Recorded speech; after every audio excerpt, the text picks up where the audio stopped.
السلام عليكم. النهارده هنعمل مع بعض شوربه كريمي جميله جدا. سهله، مكوناتها بسيطه، وهنعملها بكل سهوله مع بعض. يلا بينا نشوف المكونات اللي احنا هنحتاجها. هنحتاج طبق من المشروم كبير، وهحتاج بشر جزر مفروم، وهنحتاج لتر من اللبن، وقطعه من الفراخ مقطعه صغير قدر الامكان. دلوقتي هرفع معايا حله على النار.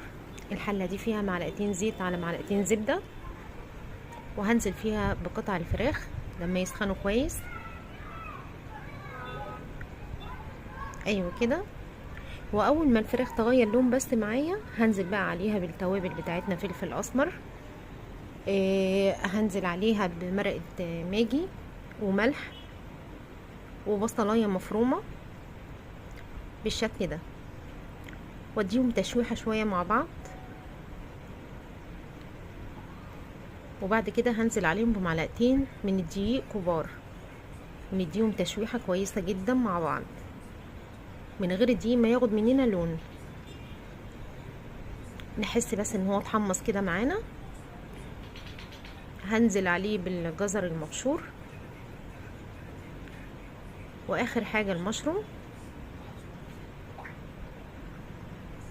ونقلبهم حوالي 3 دقايق على النار.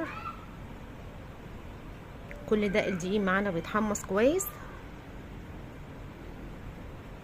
وبعد كده هنزل عليهم بالميه المغليه، حوالي لتر من الميه المغليه.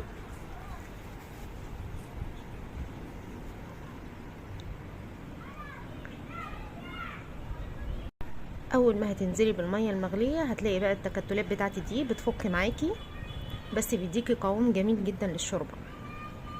بص القوام تقل معانا شويه.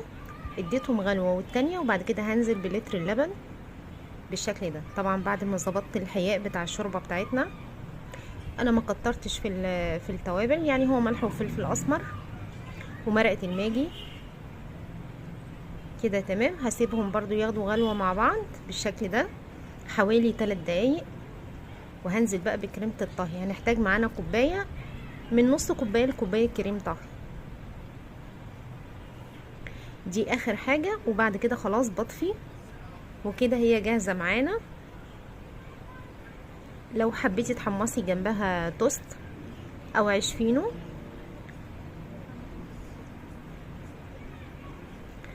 انا هعمل له الصوص الزبده بالثوم وشويه اورجانو وفلفل اسمر وملح، وهدهن بيهم العيش بتاعي بالشكل ده.